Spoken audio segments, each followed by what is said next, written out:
Hello, welcome back to video. My name is Steve. Why can I not start a video, right? Then I wonder why people aren't subscribing, right? Welcome back to a brand new video. It's a brand new year, 2021. Let's hope this is better than the previous one. So it's right that we start this year with Wonder Woman 1984, a movie so shit that even shit wanted to sue it for being shit. I don't know if that makes sense. Whatever game you're playing, it won't work. You can't defeat me. No, I know. But he can.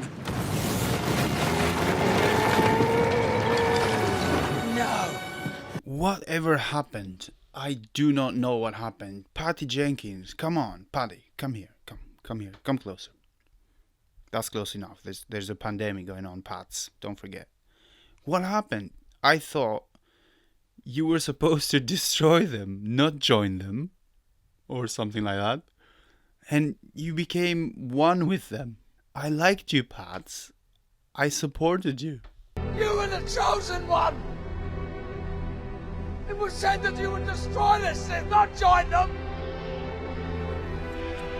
Bring balance to the Force! Not leave it in darkness!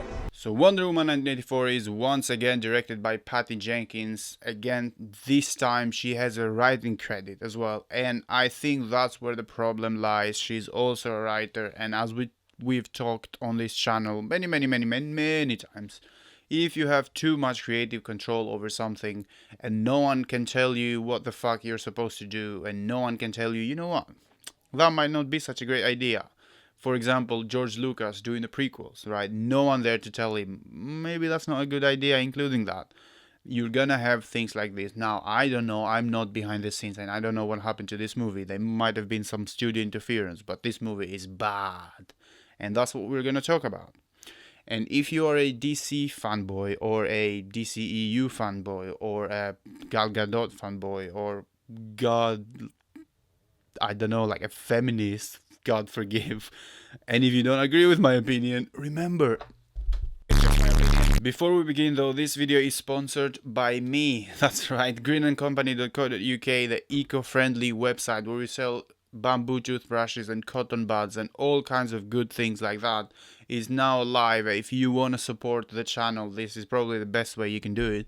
And you're gonna get a damn good product with it. Right now we have an offer where you can get a year's worth of biodegradable bamboo toothbrushes for $9.99, and if you use code GIFT at checkout, you can get a box of cotton buds for free. So yeah, if you want to support me and the business and the channel, this is probably the best way you can do it. And that's why I've always had a bit of a problem asking people for money, and now I can do it, and I know they're gonna get a good product for it. So thank you very much. So Wonder Woman, it starts off where Wonder Woman is young in Themyscira again, and there's some sort of Olympic Games going on where they have to do a bunch of trials and stuff like that. And for some reason, Diana is like a 10-year-old kid, and the other Amazons are like fully grown women. I don't know what's up with that. Anyway, they do the trials and they do all kinds of stuff, and Diana does very well. At some point, she falls. She fell off her horse at some point, and she saw a little shortcut that she can use to catch up with the other Amazonians. She did that, and blah blah blah. At the end of the trial, just like at the point that she's about to finish the trial and win, Robin Wright's character, Hippolyta, I think it's called. Yeah, Robin Wright's character, Hippolyta, stops her and gives her this like lesson that you can't cheat and you cannot take the easy route, blah blah blah. I wonder if that's ever gonna come back later. In a way it does, but not in a subtle way. After the first like 10-15 minutes or so, I'm still invested, and now we are in present day 1984, and there is a heist happening in a mall. I almost destroyed everything. There's a heist happening in a mall, sort of like a jewelry shop, and they're looking for this one specific thing. Is also the gimmick of the movie, obviously. And then Wonder Woman shows up and she saves the day. I gotta say, this is the first like sort of like 20 minutes, and it's pretty fun and it's lighthearted, and it's, you know, like there's like a little girl that she pushes back and she's like enjoying it, and it's very colorful, very bright, 80s music. And while this is happening, I'm like, okay, I'm feeling this, you know, because the last couple of DCEU movies have also been very lighthearted, sort of like Aquaman and Shazam. So I'm like, maybe they've decided to go that route, you know, like a bit more easy, a bit more Marvel-esque, let's say. And I'm feeling it. I'm like, well, this is pretty good. Yeah, I like it. And now, typical me, I have to complain. She said that she disappeared 100 years ago, so sort of like 1918 in the first movie. After the first movie, she disappeared. And now, 1984, she's going around full costume, saving people, doing like superhero stuff. I get that the DCEU and all of these movies have like different directors and different people behind them, so they cannot always like, you know, like they will have, you know, plot points like this that they don't really make sense, and I get that. That's why it would help if they had someone sort of like Kevin Feige in the MCU, like sort of controlling everything, because as I said, you have different creative people and they will want to do their own thing with their own style and all of that, which is fine, is great if everyone has their own style. But then things like this happen, and then the movie just slows down. And when I say slows down, I mean it slows down very much. So then we're introduced to Kristen Wiig's character. Kristen Wiig plays Kristen Wiig in the role of Kristen Wiig. She's the same, like she's just playing herself, and if she's acting that sort of like, you know, like nerd-ish character, sort of like Jamie Foxx's character in The Amazing Spider-Man 2. You know, that nerd character that no one likes, that they stutter a little bit, wearing glasses, and no one realizes how smart they are and how amazing they are in the workplace until they suddenly become evil or some shit. Alright, there's been a ton of material, you know, before the movie came out. So we've seen that she's Cheetah and all of that, and, you know, like we've seen a lot of things. But then the movie starts, right? And then I'm like, okay, let's see what they can do.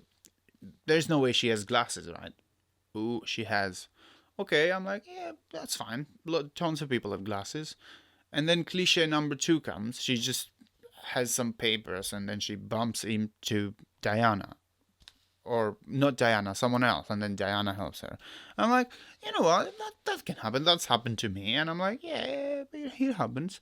And then I'm like, oh, she's shy as well. And then turns out she is shy. And I'm like, come on. It's like 1, 2, 3, 4, 5 cliches. Like, it's been done to death. Like, you could have done something else. You could have tried at least to be more creative. And this is not me complaining. It's just, we have seen that, you know, quirky character, like sort of stuttering, sort of like wishing they're like as cool as a protagonist. We've seen that so many times. Do better.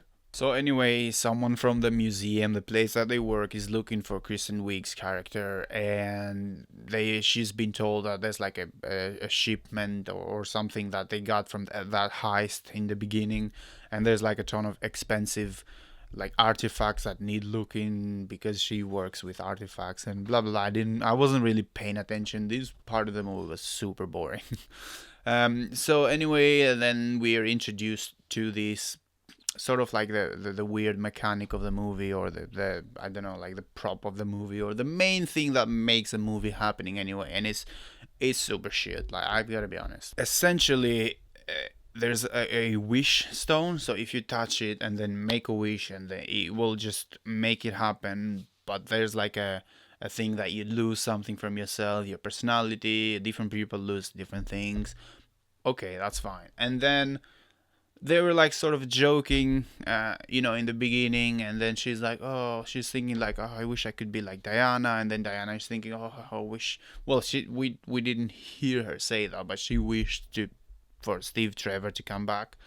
And then there's a random guy, which is, I get it is played for laughs, but there's a random guy going like, wish I had coffee, and then someone comes around with a coffee, and then they're like, oh, that's a coincidence. After that, Diana and Minerva, Kristen Wiig's character, or Cheetah, they, you know, get pretty close and stuff like that. Then we're introduced to Maxwell Lord, Pedro Pascal's character. Maxwell Lord is a sort of like a failed businessman that he's trying to get hold of that rock or that stone, whatever, so he can wish a lot of things and make his life, better and all of that. And you can sort of see that where he's working through like an empty office where, there might have been people working, and it's basically failed. So he goes around the museum, and then he asks Kristen Wiig's character, like a bunch of stuff, and Kristen Wiig's character is a bit of, naive because she's never been talked to and all of that, and that guy knows it.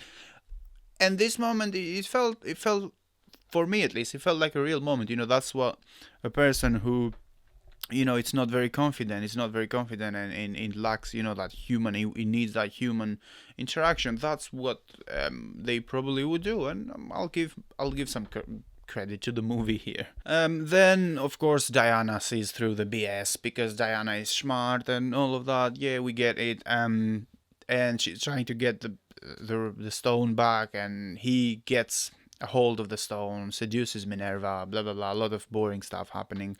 And then at this huge massive party that Maxwell Lord is throwing, we get introduced to a character. Like, everyone talks to Diana, first of all, like she's some sort of goddess or something. We get it, she's attractive, like, move on.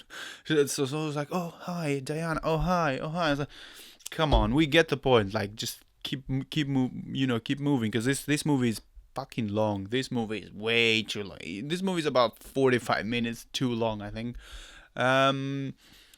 And someone talks to her, and she's like, right, I don't have time for you. And then he says the quote from the first movie that Steve said before he went on the plane and exploded. And then she's like, wait, what? How the fuck do you know that? Well, she didn't say it like that, but she said, how do you know that? And who are you? And blah, blah, blah, and all that.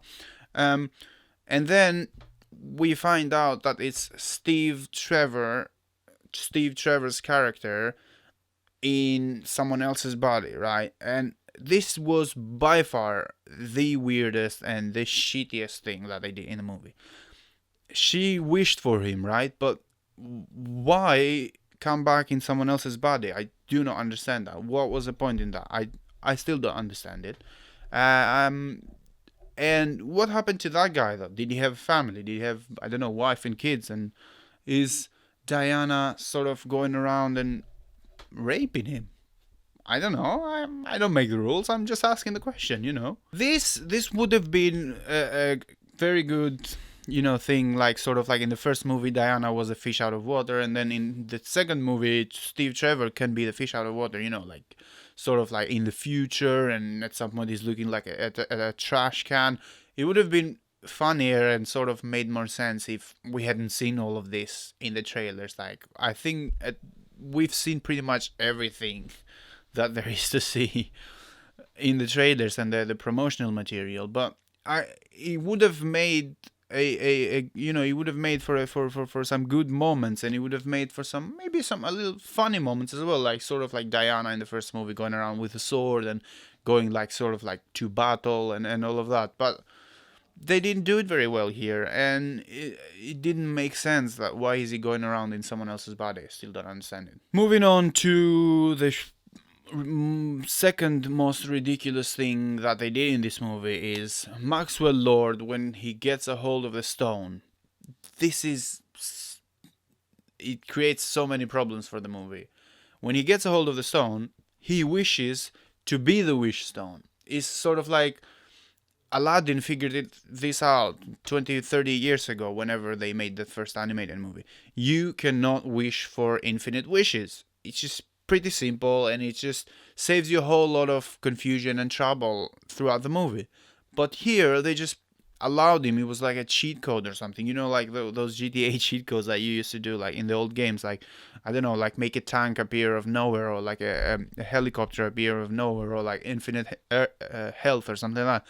Why was this a thing? They should have written something else in here. They should have made something else up, and it's just, this script wasn't ready, in my opinion, right?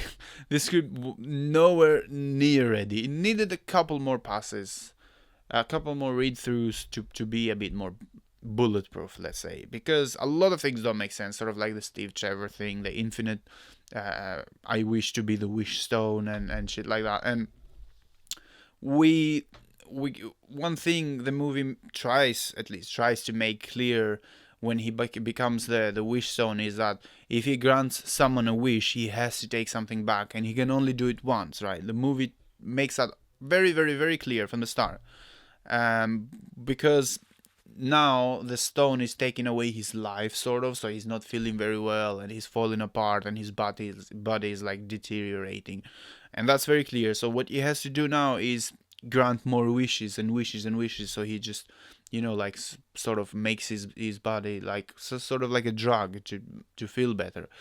And for some reason he gives Minerva a second wish, when earlier in the movie he tries to get a wish from someone, and then that person says, no, you've already I wished for something yesterday, and he's like, oh, it's not good. So why is the movie doing this now? Did they forget about it? And speaking of Minerva's second wish, she wishes to become the absolute apex predator, whatever the fuck that means. And the only reason Cheetah is in this movie is so Wonder Woman or Diana can have a physical fight with someone. I understand that on paper it makes sense, and that ultimately that's the problem with this movie. Everything is done on paper, and everything on paper should work, but it doesn't, though, because that's never the case. Because one other thing that I was really excited about this movie is Maxwell Lord was not gonna be a villain that Wonder Woman could just like fight or punch or I don't know, whatever, like have a fight at the end, like a massive battle. And I can picture it. There's an old executive at Warner Brothers or wherever the fuck they made the decision to do this, and then he's like, those young people, they love their CGI battles, they love their fights and whatever not, right? And yes, as I said, on paper it does make sense to have a physical fight, but it shouldn't have been there, and the CGI is terrible. Like, my 5-year-old niece could fucking animate that better, and it's all in the dark. And the stunt work, there's some pretty good stunt work from it's not Gal Gadot, but whoever does her stunt work, and it's pretty good. And their whole gold armor that we're introduced at the start, it's very good. It's a very good moment, all in all. But it's just ruined by the terrible CGI and the whole thing being in the dark, because of course they have to hide the terrible CGI and makeup done to Kristen Wiig's character. One thing I didn't talk about is they're following Maxwell Lord around, and at some point he's in Cairo, Egypt, and obviously they go to the Smithsonian, right, and they have planes there, and somehow Steve Trevor can still fly a plane. In 1984, when last time he did that, it was 1918. That's meh, but you know, it's one of those things that I can just look past, because you know, it's a superhero movie and some things you have to look past. But one thing that I cannot look past is Diana basically pulling an ability out of her ass that now she can make things invisible. And just now she found out that she can do that, or she says like, oh, I tried to do it once, but it's very hard. So she touches something and then it vibrates, and then it just becomes invisible. So, and this reminds me of the Invisible Jet, where in the old Linda Carter TV series, Wonder Woman TV series, she was just in the air in an invisible jet. They didn't do that. It wasn't that campy and shitty, but it's still like a get out of jail free card, you know. Didn't work for me. Then after the Cairo thing, there's a huge massive battle. They're going after Maxwell Lord on the street, and it's a decent battle. I think it's a highlight of the movie. And for a superhero movie, I think it takes too long to get on this battle. And then on this battle we find out that Wonder Woman has lost her powers and now she can be hurt, and bullets and stuff like that. Yeah, it's a good fight scene, but it comes way too late, and at this point I was just like, oh, when does it end? Then after the battle and all of that they did, they call Kristen Wiig's character, and they just magically go back to New York or wherever, Washington, and they go above a grocery store. I don't remember what it was, and there's a guy there, a Mayan or something, that he tells them about the stone and this and that and explains everything, and then we never see that guy again. But what's also very interesting is they just appear there the next morning. The movie doesn't give a shit to like actually show you, and I'm just sat there wondering, like, is there a few scenes missing? Was like a deleted scene, or was it cut in the edit? I'm not sure. Even Kristen Wiig's character was like, oh, that was fast, and then I'm like, That's what she said. anyway, we get the fight with Cheetah and with Wonder Woman. It's a pretty good fight, gold armor, this and that, and then we get that Pedro Pascal. We get shown that Pedro Pascal's character has completely gone mad. He wants more and more and more, and then he realized that he can go to the TV station, and then broadcast to people that he can grant them wishes, this and that, and Wonder Woman can now fly. She like lets go of Steve Trevor. Emotional. It wasn't very emotional for me. I didn't really feel that because, as I said, the way that Steve Trevor came back, I didn't really feel that he was back. So the movie was completely lost me there, but she manages to fly. There's some pretty good green screen flying and some pretty good stuff there. So yeah, good work, special effects people. And she manages to get there, and she tries to fight, and there's like an invisible barrier, whatever, and she can't go through that, so she lassos him. And then she turns out that she was speaking to the rest of the world through him, and then she tells everyone in the world that, oh, what does it cost? Yes, the wishes are nice, but you cannot cheat. So basically the lesson that she learned when she was 10 years old by Hippolyta, and like, you cannot cheat, you cannot have a shortcut, and life is like that, but you have to push through, and a bunch of nice stuff that if done better it could have worked. But there's a few problems with this scene. First of all, not everyone in the world speaks English. Second, did everyone make a selfish wish? I'm just like genuinely thinking, like, what if there's a little kid, right? Not to get too dark, but what if there's a little kid and his mommy has cancer, right? What if the little kid wished that his mom would get better, and the mom gets better, right? Does he then have to go, all right, yeah, I'll just let my mom die? I shouldn't be laughing, but this is sort of the stuff that the movie just doesn't give a shit about, and it doesn't think about. What about another thing? What about the guy with the coffee, right? He's like, a coffee appears out of nowhere, okay? Does he then have to go like, oh, for fuck's sake, I've only asked for a coffee. What the fuck do you want me to do? Did he have to say that, or did he be like, no, I don't want this coffee anymore, I'll go to Starbucks or whatever?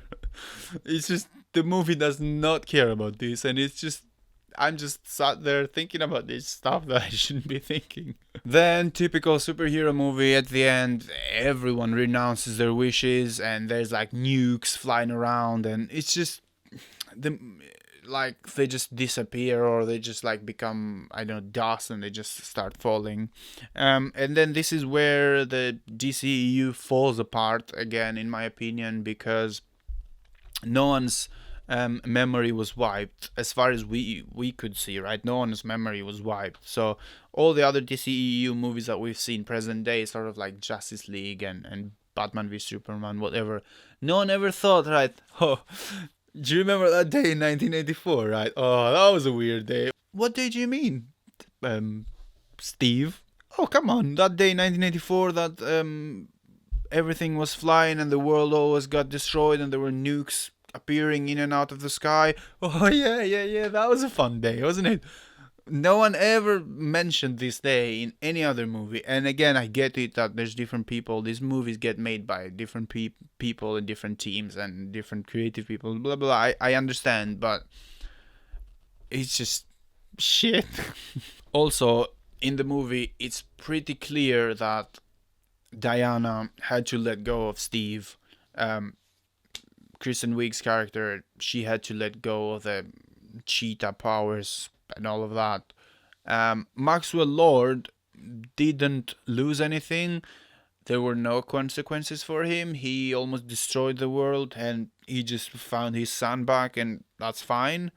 Yeah, you could make an argument. You could make an argument that he lost all his wealth and all that, but that's not actual consequences. I'll explain this to you. Very simple. Very, very simple. Action, consequences. Repeat after me. Action, consequences.